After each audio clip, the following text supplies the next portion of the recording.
So when we're EQing a kick drum, there's a few areas that we always want to be mindful of. There is kind of our, just show you here on this, there's kind of this whole subby area down here. That's what we call, anywhere between 50 hertz and 100 hertz. That's like our punch. That's like, the sub, the bottom, all that kind of stuff. And then as we move further up the spectrum, we've got around 100, between 100 and 250. That's where like kind of our fullness of our actual sound comes in. You do have to be mindful around like the 250 to 400 area.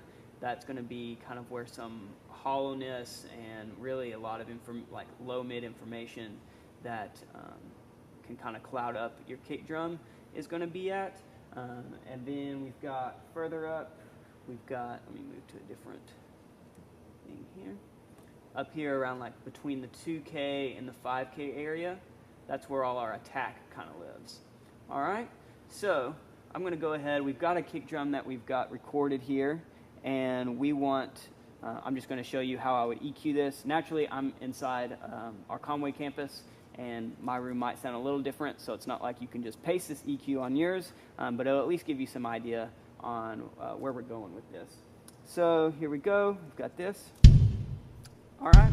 So immediately I kind of notice already there's a lot of just, there's a lot of like muddiness and fullness that's just a little too much in there.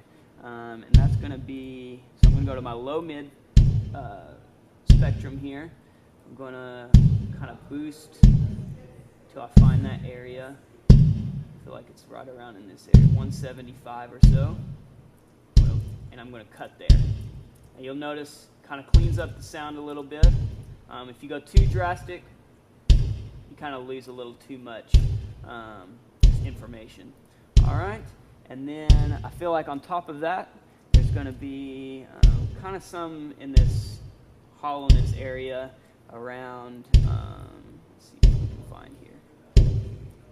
I can hear that knocky sound. We're going to go to about 500. I'm going to cut there a little bit. All right.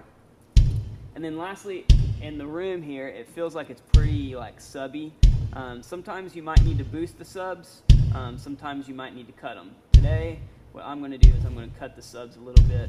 And actually, what I'm going to do is I'm going to change my shape. So right now we're in like a bell shape. And what I want to do is I'm going to change it to more of a shelf. So I'm going to do that by punching the shape button. And it's going to immediately switch to a shelf. You can see here, it's now a shelf. So I'm going to kind of cut a little bit of that low end out of there. Like that. The last thing to be mindful of with your kick drum is that attack. So we're going to just kind of give a wide cue here. And it's going to be kind of a, if you hear that attack come in,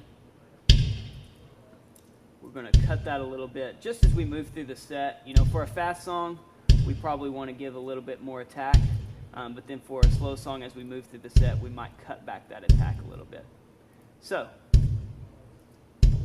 here's our kick drum before. And here's our kick drum after our EQ.